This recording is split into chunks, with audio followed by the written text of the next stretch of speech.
Hermanos, buenas tardes, ya. Acompáñenme ahora, por favor. Querido Padre Celestial, en el nombre de tu Hijo Jesucristo, venimos delante dándote gracias por la libertad de reunirnos, la libertad que tenemos como país, de poder todavía eh, congregarnos. Gracias, Señor, por tu misericordia. Ayúdanos a aprender del celo que tú tienes, tanto por tu pueblo como por tu santidad, por quien eres tuya. Enséñanos eso y que nosotros lo podamos explicar, que lo que se hable hoy seas palabra. Evita que yo hable palabras vanas, sino que tu nombre sea glorificado y el nombre de tu amado Jesucristo, en quien tenemos redención por su sangre. Le damos gracias por tu salvación después de en Cristo. En su nombre oramos, tenemos estas cosas, ayúdanos, edifícanos y que salgamos de aquí con un corazón verdaderamente entendiendo palabras, lo que tú nos quieres hablar. En el nombre de Cristo, amén. Amén. Yo les quiero contar una cosa, decir rápidamente. ¿Usted se ha dado cuenta de cómo se ha normalizado el pecado ahora en nuestros días? ¿Cómo se ha normalizado? Yo estoy seguro que los que tenemos más de 50 años, bueno, yo tengo 46, pero los que ya pasamos los 40, 50, a lo mejor hay hermanos bueno, los hermanos que pasan 60, 70 años, se han dado cuenta que lejos de cesar el pecado ha crecido. Estará de acuerdo conmigo que, bueno, al menos nosotros los de los cuarentones, hace 20 años no se veía ni se escuchaba, no se veía en la televisión lo que hoy se ve. La facilidad con la que se consigue ver o escuchar en el radio. Hoy se escucha un lenguaje totalmente vulgar, ¿está de acuerdo conmigo? Y hoy ese lenguaje es muy común, sobre todo con los jóvenes, lamentablemente. Entonces vemos que no hay una, por decirlo así, la gente lo dice, ay, la evolución, evoluciona o avanza la vida. Al contrario, se va degenerando. ¿Por qué? Porque hemos permitido y hemos sido permisibles con el pecado. Ha habido un momento en el cual lo hemos tolerado, hemos aprendido a lidiar o a vivir con él en medio del pecado, en medio de nuestras familias, en medio de la escuela, a tal grado que la escuela ha adoptado este tipo de pensamientos y este tipo de pecado y lo ha hecho lo que antes jamás imaginamos, hermanos. Jamás imaginamos que en las escuelas iban a enseñar lo que hoy enseñan. Se dan cuenta. Y hoy lo han normalizado. Lo hemos normalizado. ¿Y sabe qué es lo peor del caso? Que toda esa normalización del pecado también ha venido a golpear a la iglesia de una manera sorpresiva, Y no es muy diferente a lo que estaba pasando en el capítulo 25 del libro de Números. Déjenme le comento un pequeño contexto de esto. Nosotros sabemos que el pueblo de Israel tenía una vida aparentemente religiosa, pero vemos a través de la escritura que nada más llegaba el pecado, hermanos, y sucumbía ante la tentación, sucumbía ante el pecado, y el pueblo de Israel, en este episodio del número 25, el pueblo de Israel, Dios ya lo rescató del pueblo de Egipto, de la esclavitud, y van rumbo al desierto, y el pueblo de Israel, que todo ese trayecto nosotros lo vemos como un pueblo necio, un pueblo quejumbroso. Se quejaban a pesar de estar ya libres, se quejaban a tal grado que su queja era tan grande que deseaban volver a Egipto y volver a ser esclavos y volver a servir al faraón. Eran testarudos y sobre todo eran olvidadizos de quién era su Dios, de lo que había hecho su Dios, todas las evidencias, Y también olvidaban el celo que Dios tiene por su santidad y por su ley. Recordemos en muchos pasajes Dios dice, voy a hacer esto por amor a mi nombre, por amor de mi nombre. Dios se ama a sí mismo, no porque no con un amor como el que nosotros nos amamos, como el de hoy, de ámate a ti mismo, no, esas son tonterías. Dios se ama a sí mismo porque Él es bueno, porque Él es verdad, porque Él es justicia, que Dios ama todo esto porque es Dios. ¿Sí me explico? Todo ese carácter que nosotros en nuestro estado caído repudiamos o aborrecemos en nuestro estado caído. Entonces, esto mismo era lo mismo que estamos pasando hoy en el mundo. La omisión del pecado, el no frenar el pecado, el no intervenir, el que se ha hecho tan normal el pecado a nuestro alrededor. Eso mismo estaba pasando en el libro de Números en el capítulo 25. ¿Me acompañan a leerlo, por favor? Abran sus Biblias, por favor. Números 25.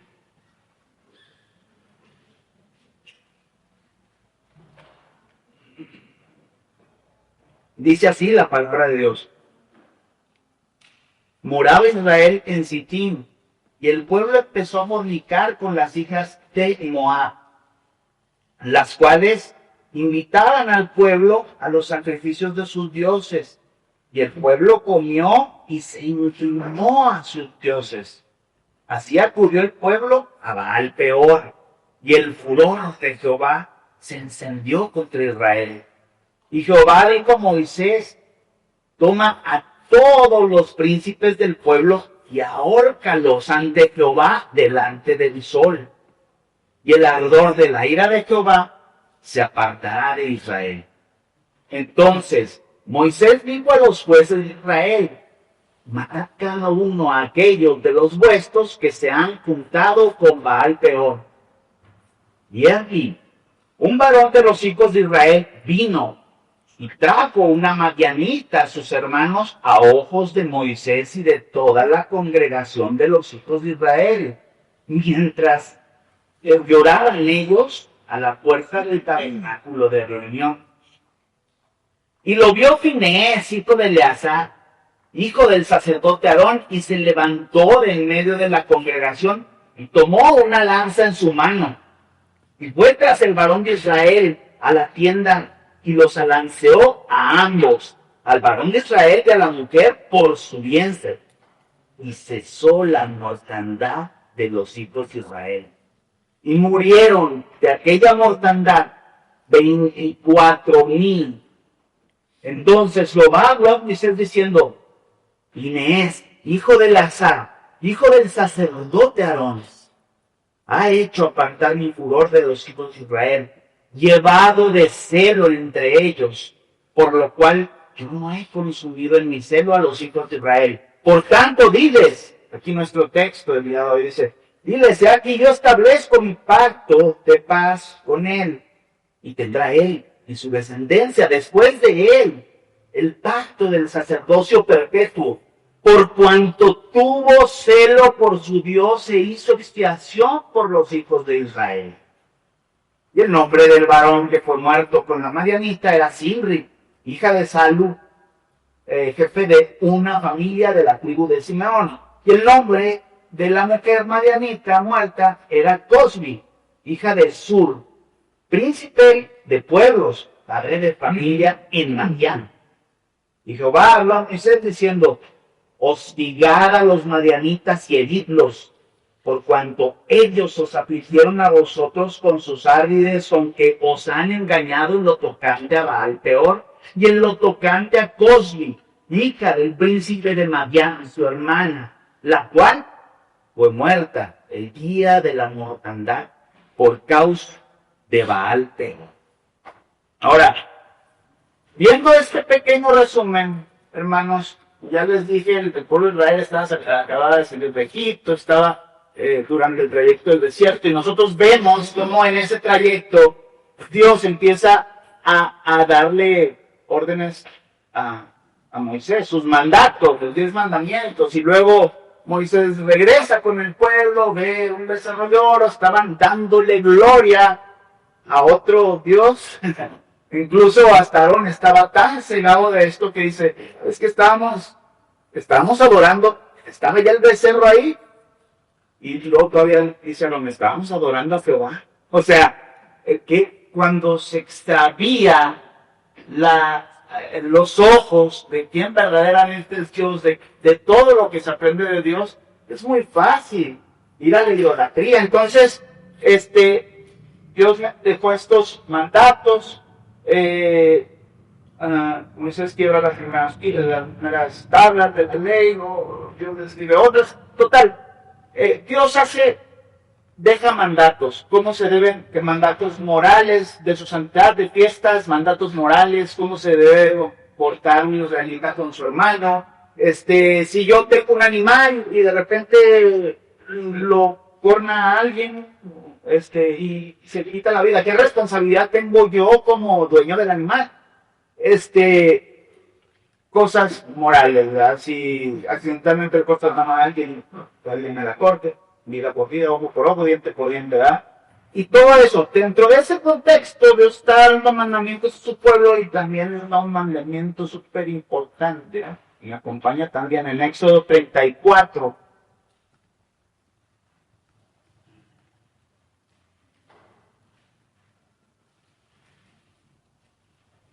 Éxodo 34, del 12 al 16, Dios le dio una orden a los israelitas, a su pueblo escogido, con los que había hecho un pacto, y les dice, fíjese, esto fue antes del pasaje de Números que acabamos de leer, Dios les dice, guárdate de hacer alianza con los moradores de la tierra donde has de entrar, para que no sea un tropezadero en medio de ti.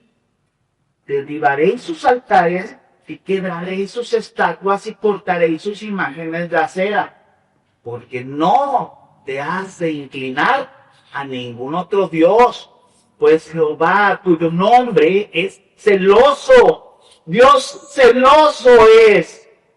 Por tanto, no harás alianza con los moradores de aquella tierra, porque fornicarán en pos de sus dioses y ofrecerán sacrificios a sus dioses, y te invitarán, y comerás de sus sacrificios, o tomando de sus hijas para tus hijos, y fornicando de sus hijas en pos de sus dioses, harán fornicar también a tus hijos en pos de los dioses de ellas. Es decir, Dios ya les había dicho, tengan cuidado, no ven que sus corazones es como si Dios les estuviera diciendo, tengan cuidado, no ven que sus corazones son bien débiles, sucumben ante cualquier tentación, ante cualquier pecado, son olvidadizos de mi ley. Es como si Dios les estuviera diciendo así, hey, acuérdense. Y es lo que estaba pasando precisamente en el capítulo 25 de Números. ¿Qué estaba pasando? Israel iba rumbo a la tierra prometida y Dios estaba entregando a los enemigos de Israel durante su travesía en el desierto, lugar donde iban los israelitas. Dios les decía, entra, no tengas temor, yo los voy a entregar delante de ti. Esta fama, todo lo que estaba haciendo Dios, se conocía entre otros pueblos. Todos los empezaban a conocer por donde pasaban. Y esta misma fama se creó también en Moab. Y luego aparece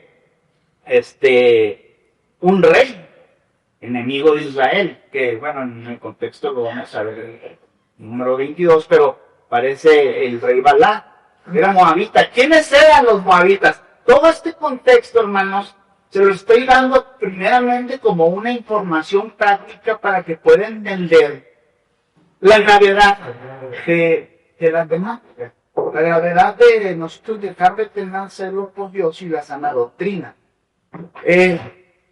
Los moabitas, hace poco nuestro hermano Moisés está también haciendo este estudio de Génesis. ¿Recuerdas quiénes nos dijo que eran los moabitas? Era Moab, era el hijo producto de un incesto que tuvo Lot con su hija mayor. Cuando Dios destruyó Sodoma y Gomorra, ellos salen de Sodoma y Gomorra y piensan que ya no hay nadie morando en la tierra. O sea, pensaron que toda la tierra había sido destruida. Y dicen, bueno, vamos a emborrachar a nuestro papá para que seguir teniendo descendencia. Bueno, Moab era el producto del incesto entre Lot y su hija mayor. De ahí, Moab se empezó a desviar. Aunque pudiera ser pariente, por decirlo así, de Israel y conocer el Dios, las leyes de Israel, él se desvió para adorar al rey, Moab se desvió para adorar a Quemos. Quemos era como quien dice el Dios nacional de los moabitas. Y de ahí sale como una extensión, vamos a llamarlo extensión, Baal Peor, que era como el dios local. Acá tenemos a Quemos como dios nacional, Quemos era el dios local. Empezaron a adoptar Moab, los moabitas, este tipo de culto y de adoración. Entre los ritos que tenían los moabitas, por ejemplo, ellos no, en las guerras, cuando derrotaban a otro pueblo, era normal ver que los llevaban a esclavos para que los sirvieran, ¿verdad? Pero aquí no. Moab agarraba a los esclavos y no los tomaba, ni siquiera tomaban las cosas de ellos. Venían y los ofrecían en sacrificio, sin dejar ninguna vida, y los ofrecían de sacrificio a Quemos, a Baal, entonces no tomaban vidas, eran prácticas detestables, o sea, eran bien fuertes. Ellos tenían una cultura muy apegada con los espíritus, con los muertos y con todo lo que tenga que ver con el inframundo. Incluso hasta ofrecían alimento, así como lo que hoy se practica en el Día de los Muertos, ¿verdad? Que ofrenda al muertico. O sea, ellos practicaban eso. Entonces tenían un fuerte apego con todo esto del inframundo, y fueron los que empezaron con las cortaduras en sus cuerpos, que nosotros también lo vemos también en Reyes, con Elías. Recuerden que ese era también un mandato en Levítico 19:28. No se está refiriendo Dios a un tatuaje estético, ¿verdad? Más bien Dios no quería que Israel copiara este tipo de mecanismo de adoración en donde se tenían que saquear y hacer marcas, porque ahí especifica que es por un muerto. Y Dios no quiere que se hagan ese tipo de marcas por un muerto, ni ninguna marca que se asimile a este tipo de adoración. Dios nunca ha demandado hacer este tipo de ritos o sacrificios, flagelaciones, heridas en el cuerpo. Dios demanda obediencia y no sacrificio, dice la palabra de Dios. Pues, en el contexto de Números 25, le estoy dando un panorama de quiénes eran los moabitas y las costumbres que ellos tenían, para que vea en el contexto. Usted puede ver en el capítulo 22 al profeta, un falso profeta que aparece, que también se llama Balaam. Por ahí fue contratado por el rey Balac. Pero también aparecen en escena, en los versículos 1, los madianitas. Usted dirá, bueno, ¿qué tienen que ver los madianitas? Madián también fue hijo de Abraham, de su segunda esposa, Sécura, o Setura, no sé cómo se pronuncie. Aparece en Génesis 25, del 1 al 2. Pero ojo, esta descendencia no era del pacto de Isaac. Aunque también eran parientes, los madianitas se aliaron con Moab por una conveniencia política. Es decir, ya para este entonces, Madián, recuerda que Moisés tenía una mujer madianita. Madián, para el tiempo de Números 25, ya se había aliado con Moab y había adoptado también las costumbres de Moab. Todo lo referente a Quemos y a Baal. Entonces, ya habían hecho mancuerna, y algo en particular que tenían ambos es que ambos tenían a Israel en su trayecto del desierto. Los dos tenían temor. Y aunque los dos eran parientes de Israel, no se portaron como tal. Incluso la Biblia menciona que Moab le negó el alimento y el agua a Israel cuando iba pasando por sus tierras. Entonces, tenían Israel, pero eran vistos los madianitas como unos traidores. Y ellos adoptaron los ritos y cultos de Moab. Del versículo 1 al 3, le explico el contexto que viene también en el capítulo 22, si se remonta a 2 capítulos atrás, viene ahí la historia que le voy a contar. Ahorita por cuestión del tiempo voy a proceder a continuar. El rey Balac, por consejo, este rey de los moabitas, por consejo de un falso profeta que aparece también en el capítulo 22, Balaam, acordaron en muchos intentos fallidos, en 3, si no me equivoco, intentos fallidos por maldecir a Israel, por revelación de parte de Dios, que le digo, no vas a maldecir lo que yo he bendecido. No lo vas a maldecir. Yo ya lo bendije. Tú no lo vas a maldecir. Frenó al profeta, al falso profeta, Balaam. Un profeta bien tan necio y testarudo que hasta una burra tuvo que corregirlo, ¿verdad? Y lo más sorprendente de todo es que él no se asombró de que estuviera hablando una burra. Lo más sorprendente de todo es que se puso a discutir con la burra. O sea, algo muy, muy tremendo. Entonces, al ver estos intentos fallidos, por maldecir a Israel, las hijas de Moab, dice la escritura, y en Números, volvemos a Números del 1 al 3, empezaron a invitar a Israel. ¿Por qué? Porque como no lo podían destruir exteriormente, ¿qué hicieron? Hicieron un intento para destruirlos desde adentro. Les hacen una invitación seductora para que ellos mismos provocaran a su Dios.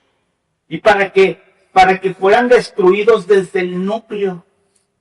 ¿Se da cuenta? Entonces, dice, la palabra de Dios esto, vienen y les hacen esta invitación. Ellos sabían que si había una forma que Dios, es decir, el falso profeta Balaam, que el rey Balac, moabita, sabían que si había una forma en que Dios podría enojarse con su pueblo y castigarlos, era esta, la transgresión del primer mandamiento. No tendrás dioses ajenos, sino a mí. ¿Y qué pasa? Pues acá vienen las hijas de Moab. Vengan, vamos a hacer nuestras festividades, porque para todo esto, incluyendo el culto a Kemosh y a Baal, algo bien importante que se me olvidó y debe ser resaltado, es que dentro de todas esas prácticas estaba la práctica sexual de las sacerdotisas, en relación a la fertilidad y supuestamente a bendecir las tierras de los cultivos y todo eso. Entonces, era muy fácil tener este tipo, y era el predominante de Moab, a la luz de las escrituras. Entonces, envían a las hijas, las madianitas también para este entonces ya habían adoptado esas prácticas y los invitan a los hijos de Israel a fornicar. Vengan, obviamente. Todo eso implicaba en la sangre de los dioses, las prácticas de los muertos, todo lo que le digo. Ahora sí nos vamos verso a verso, a partir de estos pasajes del 1 al 3, ahora continuamos con el 4 al 5. Por la negligencia, por parte de los príncipes, Dios ordena que los ahorquen. Ahora, ¿quiénes eran los príncipes? Cabe mencionar una cosa, los príncipes era la voz de cada tribu. Era la voz de cada tribu, era el representante de cada tribu. Y venían delante de Moisés para resolver conflictos. Ellos eran los encargados de hacer los censos, de hacer los reclutamientos, pero también eran encargados como de dar un ejemplo moral. Ahora, así que estos príncipes que menciona la Biblia vieron lo que estaba pasando. Vieron que los israelitas estaban yendo a fornicar con las hijas de Moab y no hicieron absolutamente nada por impedirlo. Permitieron, e incluso la Biblia nos está diciendo en Números 25 que participaron hubo negligencia y caos total. ¿Y qué pasa para este tiempo? Para los versículos 4 y 5, ya estaba en acción la mortandad de los que habla la Biblia aquí, de 24,000 personas, vidas humanas, así como la suya y como la mía, empezaron a morir. Simple y sencillamente, porque no se detenía el pecado. No había nadie que detuviera el pecado. Estaban indiferentes, hermanos. Y más estos príncipes encargados, vieron, no permitieron, incluso participaron, hubo una negligencia. Dios los manda a ahórcalos para que sea una advertencia visual, un testimonio de una ejecución pública delante del sol. Por eso remarca ahí la escritura, delante del sol. Y es también por cuestiones de sus dioses y todo, que ahorita no me voy a meter en todo eso, pero delante del sol como una ejecución pública. Un acto de justicia transparente en donde Dios quería mostrar la gravedad del pecado. O sea, quería decirle a Dios, oigan, esto no es cosa sencilla. Esto no es algo ligero. Ustedes se están apartando. ¿Qué no están viendo las prácticas que hacen Moab? Se están apartando. Bueno, mándalos a ahorcar. Para el punto, de los versículos el 6 al 9, vemos la historia de Zimri, un cuate que ya estaba totalmente fuera había perdido la vista de Dios, de sus mandamientos. Entonces, para este punto ya nadie estaba frenando el pecado a partir del versículo 6 en adelante, y Dios envía una mortandad, estaba muriendo gente en ese momento, pero este personaje, Zimri, pecó enfrente de todos, hermanos. Él, como un acto de rebelión política y espiritual, como un desafío público de decir, no me importa, con un descaro, sin tener cuidado de lo que había aprendido de Dios y sus mandamientos, y sin importarle nada, sin un afecto, sin un amor ante sus hermanos los israelitas. Estaba muriendo gente y él no le importó todo esto. No le importó los que no tuvo ni siquiera una compasión por los que estaban sufriendo la pérdida. No tenía amor, lo había perdido por su rebelión ante el pecado. Estaba cauterizado. Ya le había hecho callo su rebelión en su corazón. Estaba cauterizado por la seducción. Así que no le importó nada de esto.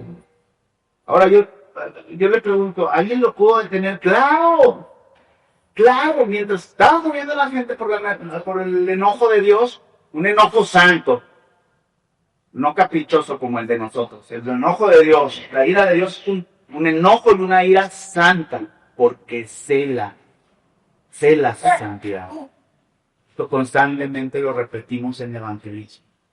Dios es santo, es celoso y también es una ira. Dios es ira santa, no pecaminosa. Cualquiera de la congregación que estaba ahí pudo haber detenido a Zimri, pero sabe que nadie lo hizo. No lo hicieron. Y que aparece el héroe del día, Finehés, que fue el que decide actuar. Ahora, chéquese un dato curioso, Dice la escritura en Génesis 15:6 que Abraham creyó y le fue tomado por justicia. Bueno, adivinen qué. Finehés creyó y le fue contado por justicia. No lo digo yo, lo dice el Salmo 106, 30 al 31. ¿Y me quiere acompañar? Salmos 106.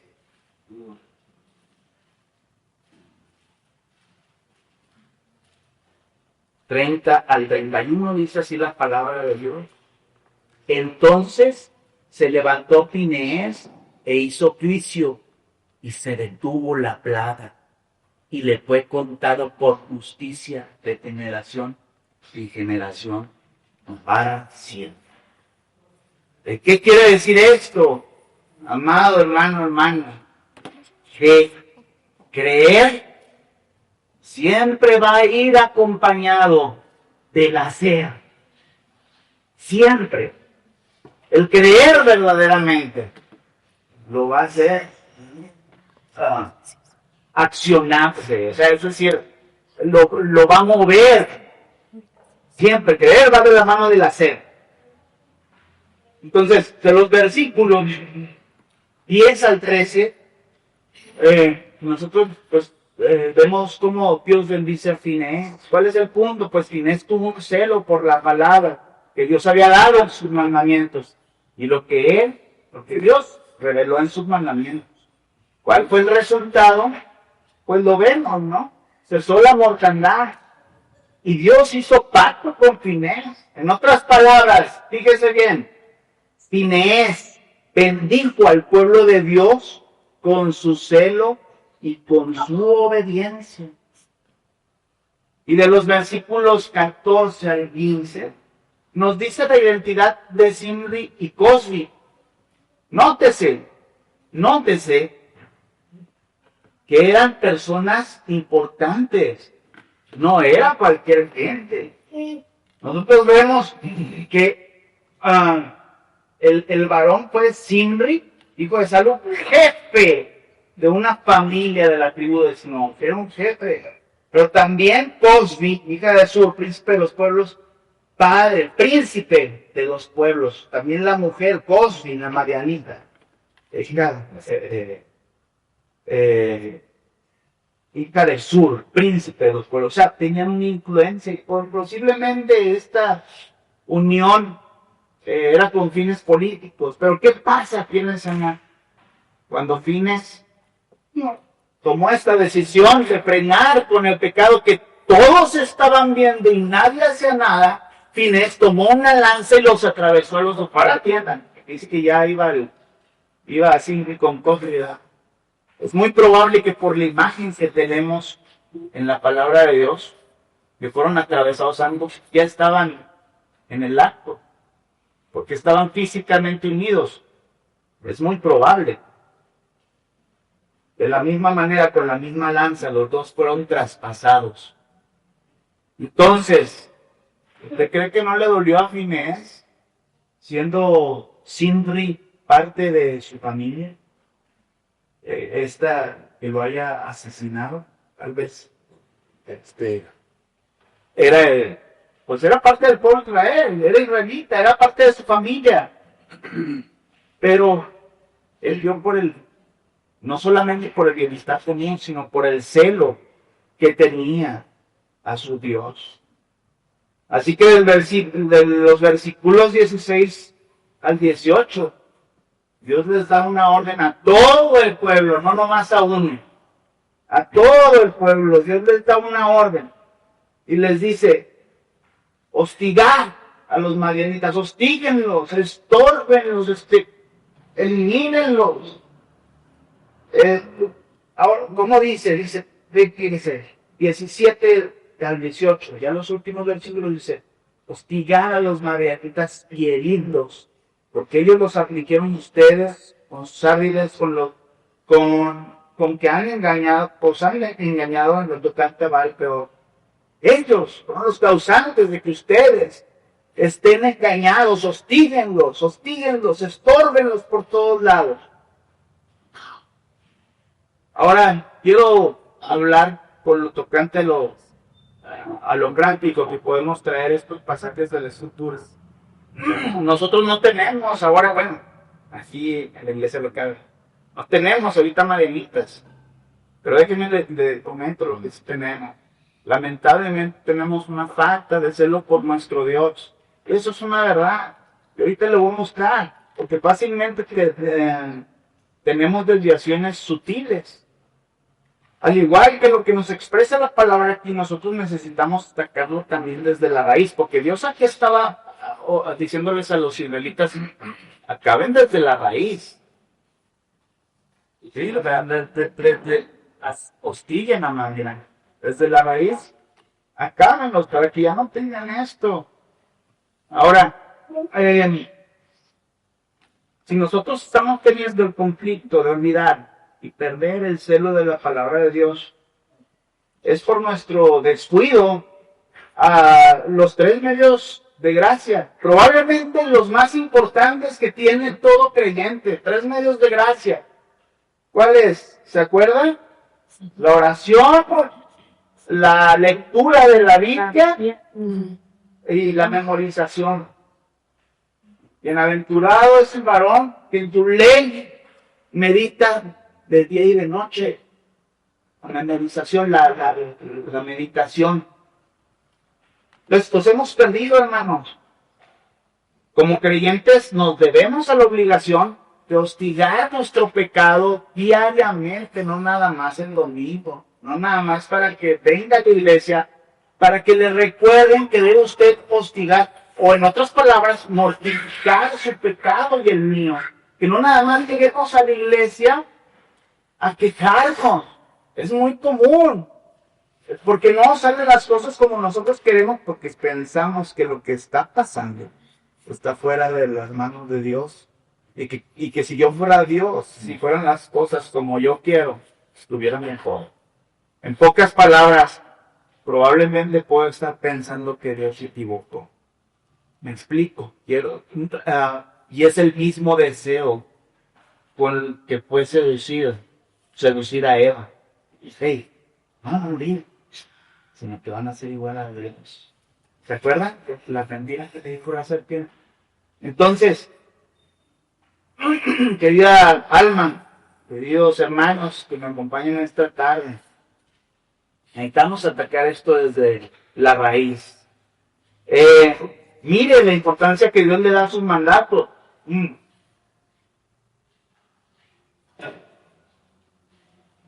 Y el celo por su doctrina. Doctrina quiere decir enseñanza, no es nada del otro mundo, enseñanza, doctrina. Mire lo que dice Dios en su palabra. Pablo le escribe al joven Timoteo sabiendo que el mismo Timoteo puede desviarse. Imagínense nosotros. Pablo le dice a Timoteo en 1 carta de Timoteo 4:16, le dice, cuídate de ti mismo, cuídate, porque en tu corazón hay tentaciones y es muy fácil que te desvíes.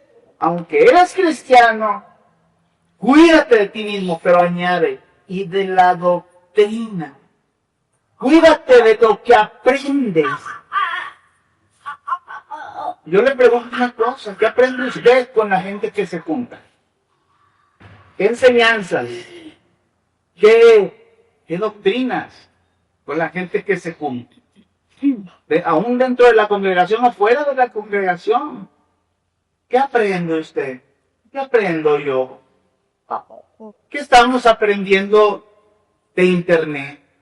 No me gustan las predicaciones de aquí. Yo me voy a escuchar a un predicador que me hable bonito y que me endulce la oreja. Porque a mí me gusta que me bendigan mucho. Hermano, ya no somos mismos. De verdad. Ya no somos. Con mucho amor les digo, con temor al Señor y su palabra, deseamos muchas veces ser bendecidos. Pero cuando vemos quién realmente es Dios, lo que demanda el Señor, ahí es donde muchas ocasiones no nos gusta. Porque hemos aprendido a vivir entre el pecado, incluso hemos sido portadores del pecado y seguimos paseando en la iglesia por ese pecado. Es decir, con el descuido del celo, de un celo real por el Señor. Y por el descuido de las enseñanzas bíblicas que ordena la Biblia, que es la palabra de Dios. Ahora, ¿cómo debemos de conducirnos? Si usted me acompaña a 1 Corintios 14:26, bueno, lo voy a decir, si gusta también lo puede leer por aquí. ¿Cómo debemos conducirnos entre nosotros? Dice el apóstol Pablo de los Corintios. ¿Qué hay pues, hermanos? Cuando se reúnan, cada uno de ustedes tiene un salmo, tiene una doctrina, o sea, cada uno de ustedes tiene una enseñanza. Tiene una lengua, revelación, interpretación. Que se haga todo, pero para edificación. Para edificación, para crecer. Es decir, como si el apóstol Pablo estuviera diciendo, hablan palabras que edifiquen. Recuerden lo difícil que es someter, sobre todo la lengua, Recuerden lo difícil que es someter la lengua. Ya lo vemos en la Biblia más adelante también, que dice que es como un pequeño miembro. ¿Verdad? Un pequeño miembro que puede ser un desastre si no se es controlado. Entonces el apóstol Pablo dice, hey, hablen salmos, bendíganse, edifíquense. Todo lo que esté en la palabra de Dios, háblense con eso, aprendan de la palabra de Dios, apréndate eso. Ahora necesitamos volver con urgencia a los principios básicos de la Biblia. No es teología avanzada, hermanos. Es un principio básico. El amor. El amor es la característica por los que los de afuera identificaban a los verdaderos creyentes. Porque tenían amor, compasión por los niños, compasión por las almas, compasión. De esta manera necesitamos volver nosotros también con urgencia a esos principios básicos, hermanos. Sabemos muchos que tenemos muchos años en la iglesia, en el cristianismo, pero hemos olvidado que tal vez en esto tenemos una falta de amor, primeramente a Dios, ¿verdad? No lo amamos lo suficiente. Decimos que lo amamos, pero es prioridad otras cosas que el Señor. Nos falta amor al prójimo, no solamente a su hermano aquí en la fe, sino afuera. Nos falta compasión. Nos falta compasión por las almas, por ir a compartir el evangelio. Nos falta todo eso, ¿verdad? Vea qué tan desviados estamos. Y también nos falta amor por la sana doctrina. Cuando alguien viene y nos reprende, nos sentimos o nos enojamos. Igual que los israelitas, nos hacemos los dignos, nos tomamos el derecho de enojarnos con los hermanos, con alguien que me pueda exhortar. La estrategia de Satanás, hermanos, sigue siendo la misma. Desde el número 25 hasta ahorita sigue siendo la misma. Atacar desde el núcleo. ¿Con qué desde el núcleo? ¿Con qué va a atacar? Con falsas ideas del evangelio, con falsas ideas del cristianismo. Así va a atacar Satanás. Vemos las advertencias de Pablo en todas sus cartas y nos cuidemos de todo esto. Y lo acabamos de ver en Timoteo. Cuídate de la doctrina, Timoteo. Entonces, sigue siendo la misma estrategia. Atacar, Satanás ataca desde el entendimiento que usted y yo tenemos del cristianismo. Desde ahí hablar. Desde cómo aprendes el evangelio. Por eso es importante, y los hermanos han hecho mucho énfasis. Venga a la escuela de formación cristiana, vaya al estudio del catecismo menor de Westminster los jueves. Vaya, porque así podemos edificarnos juntos. Estamos viendo en cuál es el Dios al cual nosotros creemos y servimos. El Dios de la Biblia. No se vaya con el Dios de los motivacionales reels de Facebook o de Instagram. Y que, ay, Dios es muy bonito, y Dios es esto, y quiere bendecirte y todo. Tú crees en Cristo, tú sabes que la bendición más grande que puedes tener es la salvación en Cristo Jesús. ¿Qué más grande puede haber que su salvación? Tenemos problemas, hermanos. Muchos de nosotros venimos con problemas en la iglesia cargando. Problemas en el trabajo, en la escuela, probablemente los chavos. Problemas en la familia, problemas con hijos, con esposo, esposa. Tenemos problemas. Pero nunca pierda de vista que la salvación del Señor, que nos ha dado el Señor, era nuestro mayor problema. Después de eso, ¿qué problema puede haber, hermano? Que le falte dinero, que le falte salud, ¿Qué otro problema puede haber más grande? Que nuestras almas iban directamente al infierno y fueron rescatadas por pura gracia. ¿Qué problema más grande? Que se me desvió un hijo, que tuve problemas con esposos, pues ¿qué problema más grande puede haber que estábamos perdidos? Como dice el himno de Sublime Gracia. Y Él nos salvó. Ahora, esta es la estrategia que sigue siendo de Satanás, destruir el evangelio desde el núcleo. Desde acá, desde los comentarios, desde los que usted aprende, incluso con los mismos de la congregación. Por eso tenga cuidado lo que se habla. Y si hay alguien que no está hablando con esto, corrígalo o préndelo. Pero no nada más, los príncipes tienen la responsabilidad. Así como nadie actuó como Finés, cualquiera lo pudo haber hecho. Usted y yo tenemos responsabilidad. Fíjese, hay una degeneración en nuestro entendimiento. Efesios 4:26 dice, no se ponga el sol sobre vuestro enojo. Le doy un ejemplo para esa anécdota. Una persona cita, ancianos, pastor y otro hermano. Quiero hablar con él porque trae algo en contra. Ya se juntan. ¿Qué pasó, hermano? Es que yo traigo algo contra él. A ver, Randy. Hace 12 años. ¿Qué? Si hace 12 años. ¿Qué? ¿12 años? O sea, has cargado con esto 12 años cuando la Biblia te dice que no se ponga ni un solo día. No dejes, no estás enojado, aunque ni un solo día, no dejes que se ponga el sol sobre vuestro enojo. No dejes que pase un día y sigas enojado. 12 años.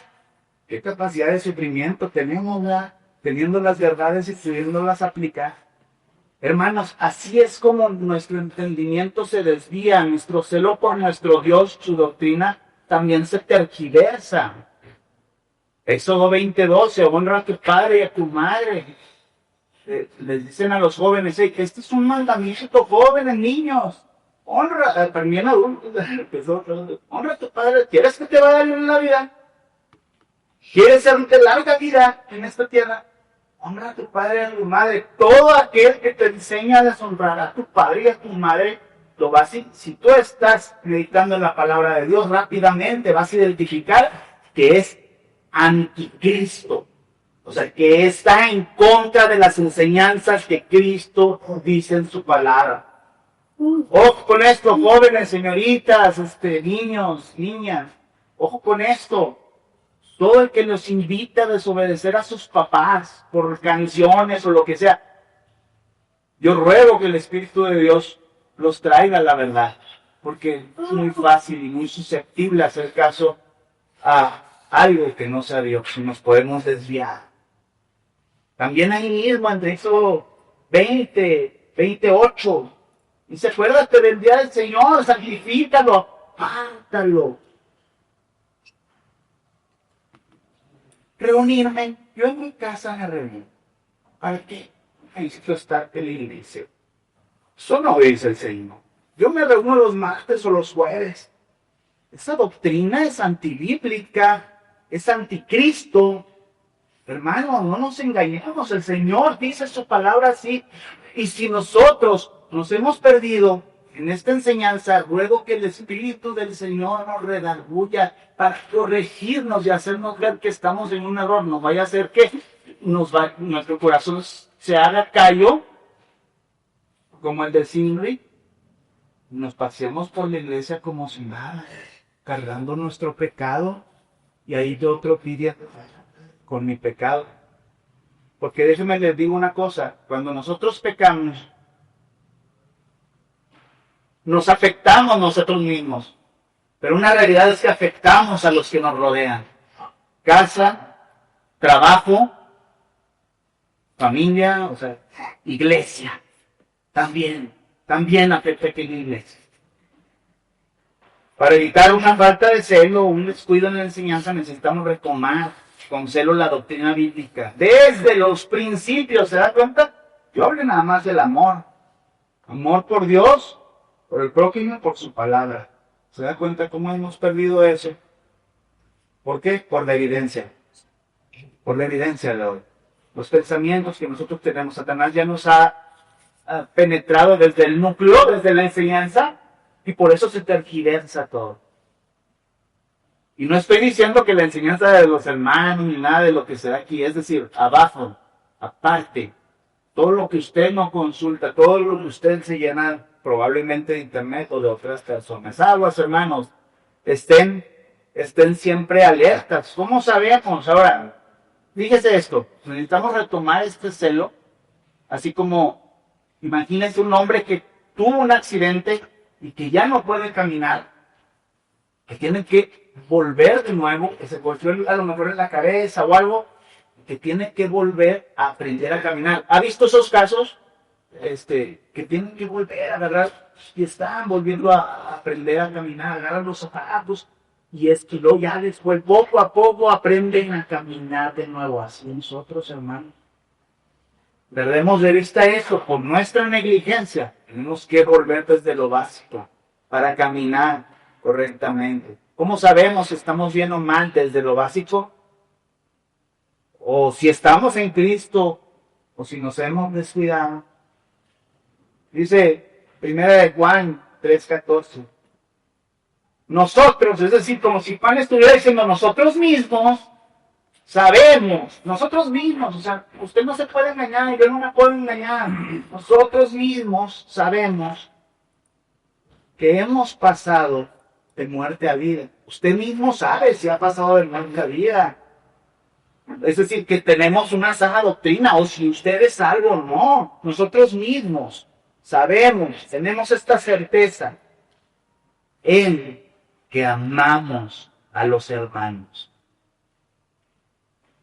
Amamos a nuestros hermanos, o nos seguimos paseando con nuestros pecados, con la misma indiferencia de siempre. No les importaba lo que estaban sufriendo sus hermanos. Amamos a nuestros hermanos. Esta es la evidencia, está diciendo el apóstol Juan. Esta es la evidencia en que amamos a nuestros hermanos. Y el que no ama a su hermano, permanece muerto, todavía está muerto. ¡Uy, qué fuerte! Bueno, no lo digo, lo dice la Biblia. Pero esto es una verdad, estas son las evidencias, y no lo estoy diciendo para apuntarlo o ponerle cargas a usted, lo estoy diciendo para que la palabra de Dios nos confronte y que pueda decir, caramba, ¿realmente estoy yo en la fe? ¿Cómo me encuentro? ¿Cuál es mi estado? Cuando me falta un aceite en mi carro, me pone ahí, una alarma, le falta aceite de carro, gasolina. Este es como una alarma. ¿Cómo está tu estado? Estar en muerte también es omitir, hermanos. Ser negligente o indiferente ante el pecado que está pasando. ¿Cómo no vas a tener un celo santo por tu Dios? Te dices, creyente, ¿cómo no vas a tener este celo santo? Hay un problema con la omisión general del pueblo mientras vemos las consecuencias. Hay un problema porque entendemos mal, desde el amor lo entendemos mal. Porque pensamos que amor es permitir todo. Es darle un permiso a todo. Lo que no es el amor, precisamente esta permisión, el descuido, la negligencia, lo que conlleva a lo que se expresa o sale de la persona como rumores, el mal carácter. ¿Se ha fijado eso? No le podemos decir nada a esta persona porque se va a enojar. ¿Cómo? La ira. O sea, hermano, la muestra de amor que Pablo da a los Corintios, en 1 Corintios 13, les he dicho algunas veces, Pablo les está diciendo, así no es el amor, El amor no es que alguien tome a la mujer de su papá y se ande paseando en medio de la congregación de Corinto y no le digan nada. Eso no es amor, Pablo lo reprende duramente y le dice, eso no es amor. Tenemos la primera carta de Corintios, capítulo 13, eso es el amor. Amaba Pablo a Corinto, o más bien dicho, imagínense, Corinto amaba a Pablo por reprenderlos. Yo creo que sí, porque en la segunda carta le hacen caso. Si usted lee y es cuidadoso leyendo, le hacen caso de eso que les ordenó. Lo obedecieron, sabían que la corrección venía del mismo celo de Dios y su verdad. La disciplina, queridos hermanos, tiene el propósito de que seamos todo lo que refleje el carácter de Cristo, amor, humildad. ¿Cuál es nuestra actitud ante la corrección? ¿Cuál es nuestra actitud? Y aquí hay una responsabilidad colectiva del pueblo. Tenemos que recibir y enseñar a otros también a recibir la corrección. Hermano, Dios al que ama corrige, disciplina y azota todo aquel que recibe por hijo, dice la Escritura. No dice, Dios lo bendice, Dios me da salud y dinero y esto y lo otro. O sea, dice, al que ama, disciplina, los corrige. Nosotros aprendemos, ahora fíjese, esto no culpe a los líderes, no culpe y no deje a otros lo que le corresponde a usted mismo o usted misma atender. ¿Sí? Ay, es que como no me dijeron, atienda su pecado, atienda porque ese es suyo y usted va a lidiar con él. Evite el chisme, el rumor, las malas prácticas, la mentira, etcétera. Evítelos. Y si ve a alguien que los está haciendo, aléjese de esa persona. Ni se junte, eso dice la Escritura. Nosotros aprendemos de Cristo y su palabra. Fíjese cómo aprendemos. Jesús tuvo celo. ¿Recuerda cuando llegó al templo y derribó a todos los que estaban en el templo? Jesús tiene celo hasta por sus ovejas, porque dice, nadie las va a arrebatar de su mano. Dije, de mi mano, perdón, dijo Jesús, que nadie las va a arrebatar. Yo soy buen pastor y hasta mi vida doy por mis ovejas. Jesús tuvo celo por la verdad y murió por la verdad. ¿Por qué buena obra me van a apedrear? Le dijeron los fariseos, pero buena obra no, porque tú dices que eres hijo de Dios y te haces igual a Dios. Y murió por esa verdad. No hubiera habido necesidad que muriera Cristo si esa verdad no lo hubiera externado. Murió por la verdad. Finés hizo expiación por los hijos de Israel en Números 25, pero Cristo hizo expiación por ti y por mí. Es lo más hermoso. Hubo una figura de Cristo en Finés, pero hermanos, Cristo sí murió. Y nosotros no tuvimos lo que Cristo tuvo, que fue la ira de Dios derramada en su Hijo, como lo dice Isaías 53. Y Cristo clamando, Padre, ¿por qué me has abandonado? Porque muchas veces lo he repetido, lo que usted y yo en el peor de nuestros pecados no hemos tenido, Cristo sí lo tuvo. El abandono de Dios. ¿Por qué me has abandonado? Usted y yo hemos pecado y grandemente hemos cometido pecados enormes delante de Dios. Y aún así Dios no ha tratado su misericordia y el día no recibimos en aquella iglesia. Pero a su hijo sí lo abandonó. Por amor a usted. Por amor a mí. Fíjese bien, todo lo que contuvo Dios para darle a Israel y a nosotros.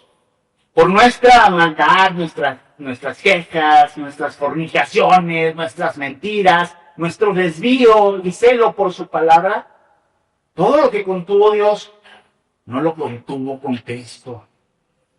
Por amor a usted, por amor a mí. ¿Cómo vamos a responder a esto, amados hermanos? Yo le pregunto, ¿alguien con el Espíritu de Dios puede ser indiferente a lo que Dios demanda? Nos vamos a pasear por el medio de la congregación, de la iglesia descaradamente, con nuestras iras, nuestras contiendas y divisiones, nuestros celos, nuestras envidias, con nuestras murmuraciones, con nuestras envidias y calumnias. Nos vamos a pasear en medio de la congregación, como lo hizo Sindri. ¿Acaso no trae el Espíritu de Dios una convicción de pecado, hermanos? O un profundo deseo por ser corregido para volver a buen camino. Eso es lo que hace el Espíritu de Dios. Es convicción del pecado. Si seguimos abrazando el error y la falta de celo por la verdad, hermanos, sería como si negáramos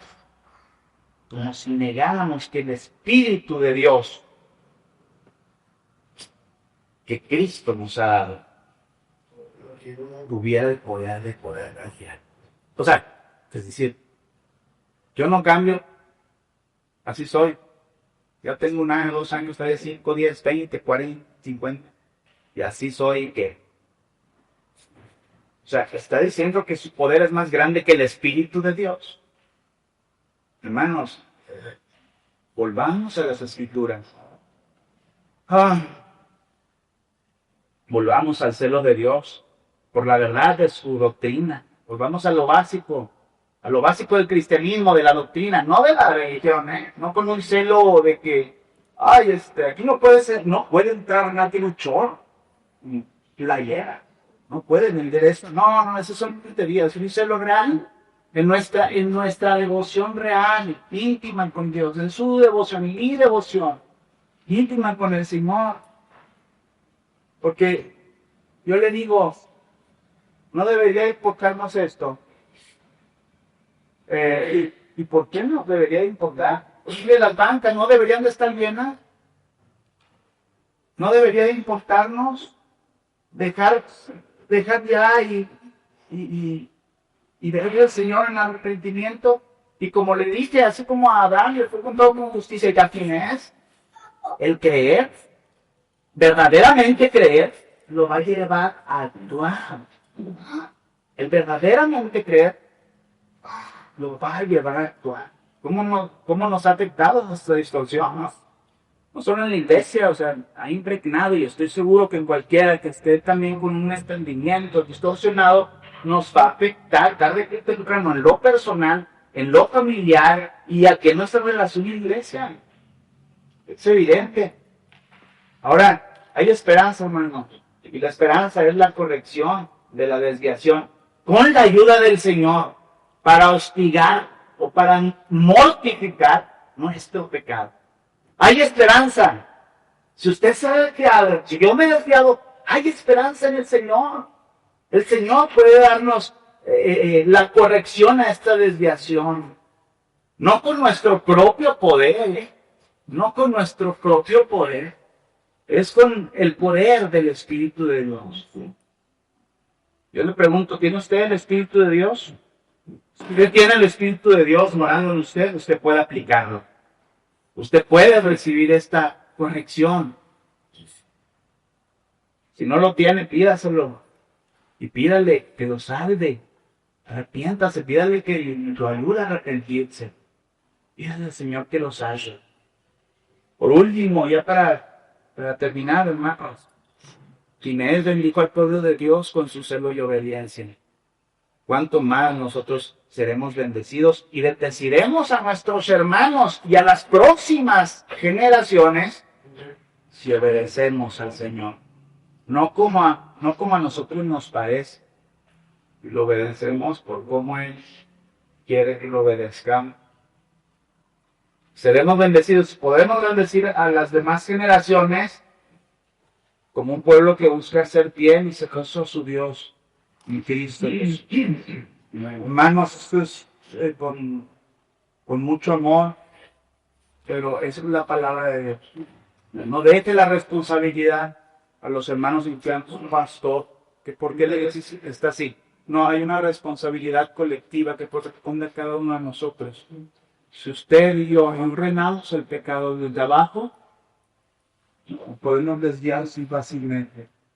No seremos bendecidos. No, hermano. Una sabe que si nos desviamos, puede haber tal grado que se encallezca, que se haya dado en nuestro corazón el pecado y ya no lo sintamos así como si y ya no tuvo cuidado con seguir pecando abiertamente delante de Dios hasta que todo.